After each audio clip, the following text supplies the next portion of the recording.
Hi friends, welcome to Mrityunjay classes. आज की class में हम लोग ब्लड चैप्टर से रिलेटेड जितने भी मोस्ट इंपोर्टेंट क्वेश्चन बन सकते हैं उन सभी क्वेश्चंस को देखेंगे। और आज की वीडियो का पीडीएफ आपको हमारे टेलीग्राम ग्रुप से मिल जाएगा और टेलीग्राम ग्रुप का लिंक इस वीडियो के डिस्क्रिप्शन बॉक्स में दे दिया गया है। तो आइए शुरू करते हैं आज की क्लास को। फर्स्ट क्वेश्चन है हमारा, मनुष्य के रक्त का पीएच मान कितना होता है? तो राइट आंसर होगा ऑप्शन बी 7.4 होता है। अब इसको याद कैसे रखेंगे? तो जो भी हमारे ब्लड रिलेटिव होते हैं जैसे माता पिता भाई बहन, हम उनका साथ देते हैं। और कहाँ कहाँ साथ देते हैं? तो चारों तरफ साथ देते हैं। तो इस प्रकार से इजिली आप 7.4 को याद कर सकते हैं। अब यहाँ बात हुई है पीएच की, तो आइए थोड़ा सा पीएच स्केल के विषय में देखते हैं।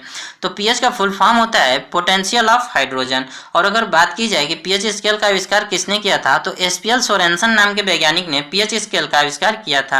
पीएच स्केल में आप देखेंगे तो 0 से लेकर के 14 तक नंबर लिखे होंगे और बीच में आपको यहाँ 7 दिख रहा होगा। अब किसी भी विलेन का यदि पीएच मान 7 से जितना ही ऊपर की तरफ जाता है वो विलेन उतना ही क्षारीय होता जाता है। और अगर उस विलेन का पीएच मान 7 से जितना ही नीचे की तरफ जाएगा तो विलेन उतना ही एसिडिक अर्थात अम्लीय होता जाएगा। और अगर विलेन का पीएच मान 7 ही प्राप्त होता है तो वो विलेन न्यूट्रल होता है अर्थात उदासीन होता है। ये बातें आपको आसानी से समझ में आ गई होंगी। अगर अब मैं आपसे पूछ लूँ कि जो हमारा रक्त है ये कैसा है, अम्लीय है या क्षारीय है, तो आप कहेंगे कि इसका जो पीएच मान है 7.4 है अर्थात 7 से थोड़ा सा ज़्यादा है। इसका मतलब जो हमारा रक्त है वो थोड़ा सा क्षारीय है। अब बाकी ऑप्शन को देखें तो जो 7 होता है ये NaCl का पीएच मान होता है और जो 6 होता है ये मूत्र अर्थात यूरिन का पीएच मान होता है और जो 8.4 होता है ये समुद्री जल का पीएच मान होता है। यदि आपने हमारा पीएच स्केल की जो वीडियो बना रखी है उसको अगर आपने देखा होगा तो बिल्कुल आसानी से आपको ये सब याद होंगे। यदि पीएच मान की वीडियो आपने नहीं देखी है तो उस वीडियो का लिंक इस वीडियो के डिस्क्रिप्शन बॉक्स में दे दिया गया है, आप उसे जा करके देख सकते हैं। वहाँ पे आपको सभी पीएच मान बिल्कुल आसानी से ट्रिक के माध्यम से याद कराए गए हैं। आइए नेक्स्ट क्वेश्चन देखते हैं। नेक्स्ट क्वेश्चन है, रक्त के अध्ययन को क्या कहा जाता है? तो राइट आंसर होगा ऑप्शन सी हीमेटोलॉजी कहा जाता है। माइकोलॉजी में कोकों का अध्ययन किया जाता है, फाइकोलॉजी में शैवालों का, जबकि ऑन्कोलॉजी में कैंसर का अध्ययन किया जाता है। आइए नेक्स्ट क्वेश्चन देखते हैं। नेक्स्ट क्वेश्चन है, रक्त के कितने भाग होते हैं? तो राइट आंसर होगा ऑप्शन ए 2 भाग होते हैं रक्त के। कौन कौन से भाग होते हैं? 2। तो पहला होता है प्लाज्मा जो 60% होता है रक्त का, और दूसरा भाग होता है रुधिराणु जो 40% होता है ब्लड का। और रुधिराणु के भी 3 भाग होते हैं, आरबीसी, डब्ल्यूबीसी और प्लेटलेट्स। अब तो यहाँ पे भाग पूछा गया है तो आप इसका आंसर 2 दे रहे हैं। और यदि यहीं पे पूछा जाए कि जो हमारा ब्लड है वो कितने प्रकार का होता है तो 4 प्रकार का हो जाएगा। या अगर प्रकार पूछ ले फिर भी 4 होगा, अगर समूह पूछ ले फिर भी 4 ही आंसर होगा हमारा, क्योंकि हमारा जो ब्लड होता है वो 4 ग्रुप में होता है। पहला ए, दूसरा बी, तीसरा AB और चौथा होता है O ब्लड ग्रुप। ठीक है, अब आइए नेक्स्ट क्वेश्चन देखते हैं। नेक्स्ट क्वेश्चन है, मानव शरीर में आरबीसी का निर्माण कहाँ होता है? तो राइट आंसर होगा ऑप्शन सी अस्थि मज्जा में निर्माण होता है आरबीसी का। अस्थि मज्जा किसे कहते हैं? यदि आप चिकन खाते होंगे तो चिकन में जब हड्डियों को तोड़ेंगे तो हड्डियों के बीच में देखेंगे तो जैसे लाल लाल झिल्ली जैसे रहता है, तो उसे ही अस्थि मज्जा कहा जाता है।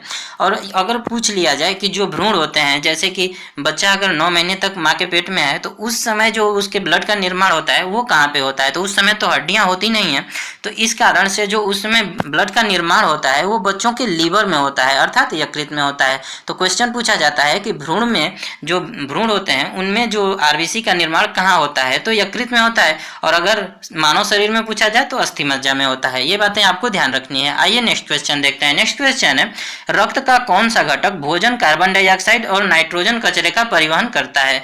तो राइट आंसर होगा ऑप्शन डी प्लाज्मा। और अगर पूछा जाए कि ऑक्सीजन का परिवहन कौन करता है तो ऑक्सीजन का परिवहन आरबीसी करता है। आइए नेक्स्ट क्वेश्चन देखते हैं। नेक्स्ट क्वेश्चन है, प्लाज्मा से फाइब्रिनोजेन को निकाला जाता है तो शेष प्लाज्मा क्या कहलाता है? तो राइट आंसर होगा ऑप्शन डी सीरम। ये सीरम क्या होता है? तो जब आप जाते हैं ब्लड चेक कराने के लिए, जैसे आपको कोई भी रोग होता है तो जाते हैं ब्लड चेक होता है, तो ब्लड चेक करके यही सीरम निकाला जाता है और सीरम के माध्यम से ही पता किया जाता है कि आपको कौन सी बीमारी है। ठीक है, अब आइए नेक्स्ट क्वेश्चन देखते हैं। नेक्स्ट क्वेश्चन है, आरबीसी का वैज्ञानिक नाम क्या होता है? तो राइट आंसर होगा ऑप्शन ए एरिथ्रोसाइट। और अगर डब्ल्यूबीसी का वैज्ञानिक नाम पूछा जाए तो ल्यूकोसाइट होता है।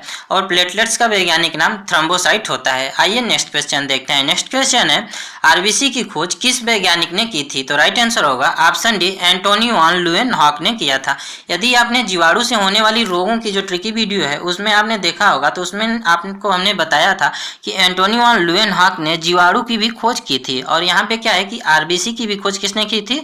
एंटोनी वान ल्यूवेनहॉक ने। अगर विलियम हार्वे साहब की बात की जाए तो इन्होंने रक्त परिसंचरण की खोज किया था। और लैंडस्टीनर की बात की जाए तो इन्होंने ब्लड ग्रुप का और रिसर्च फैक्टर का खोज किया था। ठीक है, अब आइए नेक्स्ट क्वेश्चन देखते हैं। नेक्स्ट क्वेश्चन है आरबीसी का कब्रिस्तान किसे कहते हैं? तो राइट आंसर होगा ऑप्शन डी, उपर्युक्त सभी। चाहे स्प्लीन कह लीजिए, प्लीहा कह लीजिए या तिल्ली कह लीजिए, ये तीनों एक ही होते हैं। तो कभी कभी एग्जाम में स्प्लीन पूछा जाता है, कहीं प्लीहा कहीं तिल्ली, तो इन तीनों को मैंने एक जगह दे दिया है ताकि आपको कोई कंफ्यूजन ना हो। अब आइए नेक्स्ट क्वेश्चन देखते हैं। नेक्स्ट क्वेश्चन है आरबीसी का ब्लड बैंक किसे कहते हैं? तो राइट आंसर होगा ऑप्शन डी, उपर्युक्त सभी।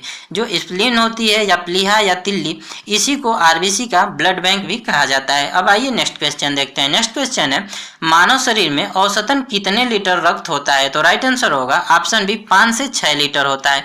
और कभी कभी क्वेश्चन पूछा जाता है कि महिलाएं जो होती हैं उनके शरीर में पुरुषों की तुलना में ब्लड कितना कम होता है? तो आधा लीटर कम होता है ब्लड पुरुषों की तुलना में महिलाओं में। और अगर पूछा जाए कि शरीर के वजन का कितना परसेंट होता है ब्लड, तो 7% के बराबर होता है। शरीर के जितना वजन है उसका 7% के बराबर जो है मनुष्य के शरीर में ब्लड होता है। अब आइए नेक्स्ट क्वेश्चन देखते हैं। नेक्स्ट क्वेश्चन है कौन सा रक्त समूह सर्वग्राही रक्त समूह होता है? तो राइट आंसर होगा option A, B. A B जो रक्त समूह होता है यह सर्वग्राही होता है, जबकि जो वो होता है वो सर्वदाता होता है।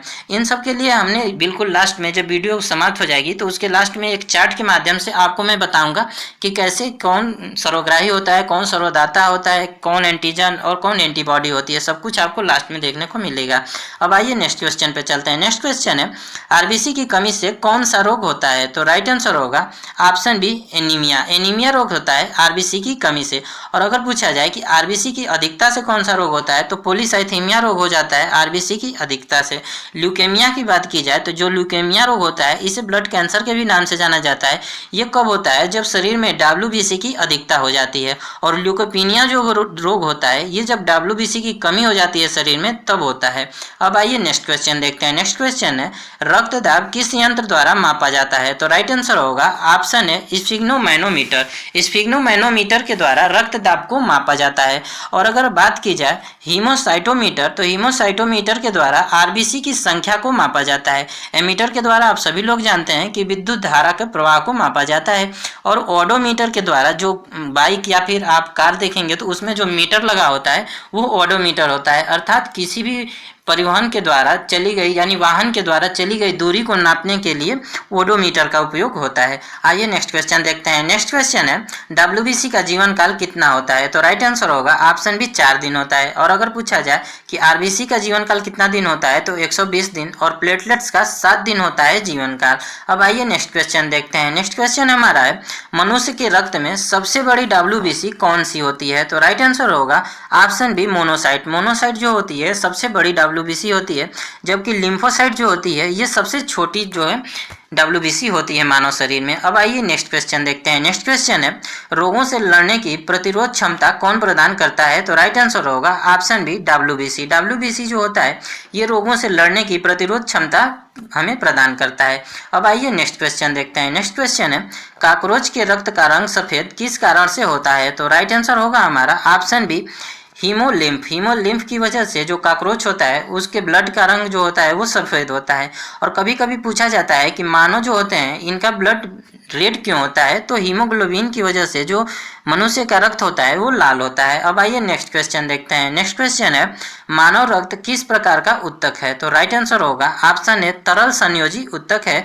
जो हमारा रक्त है ये तरल संयोजी उत्तक है। संयोजी का मतलब होता है कनेक्टिंग, अर्थात ये हमारे पूरे शरीर को कनेक्ट करके रखता है। और अगर पूछा जाए कि जो हमारा शरीर में जो ब्लड है तो उसकी जो है स्वस्थ मनुष्य का जो है बीपी कितना होना चाहिए, ब्लड प्रेशर, तो ब्लड प्रेशर जो होता है हमारा वो 120/80 mmHg होना चाहिए। कितना? 120/80 mmHg हमारा बीपी होना चाहिए। अब आइए नेक्स्ट क्वेश्चन देखते हैं। नेक्स्ट क्वेश्चन है प्लाज्मा का रंग पीला किस कारण से होता है? तो राइट आंसर होगा हमारा ऑप्शन बी, बिलीरुबिन। बिलीरुबिन के कारण जो प्लाज्मा होता है उसका रंग पीला होता है। और जो सीरम मैंने आपको बताया था जिससे रोगों की जांच की की जाती है उसका भी रंग हल्का पीला होता है। ये नेक्स्ट क्वेश्चन देखते हैं। नेक्स्ट क्वेश्चन है, रक्त का थक्का जमाने वाला मुख्य प्रोटीन कौन सा है? तो राइट आंसर होगा हमारा ऑप्शन है फाइब्रिनोजेन। फाइब्रिनोजेन जो होता है ये मुख्य प्रोटीन होता है ब्लड के थक्के को जमने के लिए। और अगर पूछा जाए कि मुख्य तत्व कौन सा होता है तो कैल्शियम जो होता है ये मुख्य तत्व होता है। और अगर विटामिन पूछी जाए तो विटामिन के होती है,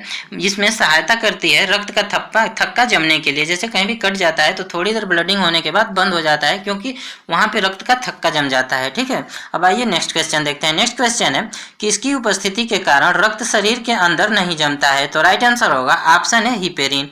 हिपेरिन जो होता है ये रक्त को शरीर के अंदर नहीं जमने देता है।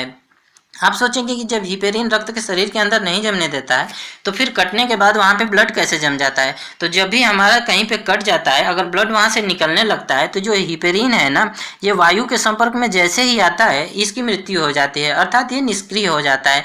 उसके बाद क्या होता है कि ये ब्लड वहाँ पे जम जाता है। ठीक है, अब आइए नेक्स्ट क्वेश्चन देखते हैं। नेक्स्ट क्वेश्चन है, एंटीजन कितने प्रकार के होते हैं? तो राइट आंसर होगा ऑप्शन है 2 प्रकार के होते हैं एंटीजन। कितने प्रकार के होते हैं? तो 2 प्रकार के एंटीजन होते हैं। और अगर पूछा जाए कि एंटीबॉडी कितनी प्रकार की होती है तो एंटीबॉडी भी 2 प्रकार की होती है। ठीक है, अब आइए नेक्स्ट क्वेश्चन देखते हैं। नेक्स्ट क्वेश्चन है, मानव शरीर के किस अंग में रक्त नहीं पाया जाता है? तो राइट आंसर होगा ऑप्शन डी कार्निया। जो आंखों का कार्निया होता है उसमें रक्त नहीं पाया जाता है। और कभी कभी पूछा जाता है कि नेत्रदान में आंख का कौन सा भाग दान दिया जाता है? तो यही कार्निया दान में दिया जाता है जब नेत्रदान किया जाता है। अब आइए नेक्स्ट क्वेश्चन देखते हैं। नेक्स्ट क्वेश्चन है, किस रुधिर वर्ग में दोनों एंटीजन पाया जाता है? तो राइट आंसर होगा हमारा option C A B. A B जो रुधिर वर्ग होता है इसमें दोनों प्रकार के एंटीजन पाए जाते हैं। और जो वो रुधिर वर्ग होता है इसमें कोई एंटीजन नहीं पाया जाता है। ठीक है, वो में कोई एंटीजन नहीं होता है जबकि ए बी में दोनों प्रकार के एंटीजन पाए जाते हैं। अब आइए थोड़ा सा चार्ट को देख लेते हैं, जिस चार्ट के माध्यम से क्लियर हो कि किसमें कौन सा एंटीजन और कौन सी एंटीबॉडी पाई जाती है। अब यहाँ पे ब्लड ग्रुप जो ए होता है इसमें ए एंटीजन पाया जाता है और ए एंटीबॉडी पाई जाती है। जब ब्लड ग्रुप बी में होता है तो इसमें बी एंटीजन पाया जाता है और बी एंटीबॉडी पाई जाती है। अब आते हैं ए बी में। ए बी में क्या होता है कि ए बी एंटीजन पाया जाता है लेकिन इसमें कोई एंटीबॉडी नहीं पाई जाती है। जबकि जो वर्ग वो होता है इसमें कोई भी एंटीजन नहीं पाया जाता है और एंटीबॉडी ए बी दोनों पाई जाती है। ठीक है, तो आप इसको याद कर लीजिए। इस प्रकार से आज की वीडियो यहीं पे समाप्त होती है। अगर वीडियो अच्छी लगी हो तो वीडियो को लाइक कर दीजिए, चैनल पे नए हैं तो चैनल को सब्सक्राइब कर दीजिए, क्योंकि इसी प्रकार की हेल्पफुल वीडियो हम हमेशा आप सभी के लिए लाते रहते हैं। और हो सके तो वीडियो को अपने दोस्तों में शेयर भी कर दीजिए। Thank you so much. जय हिंद दोस्तों।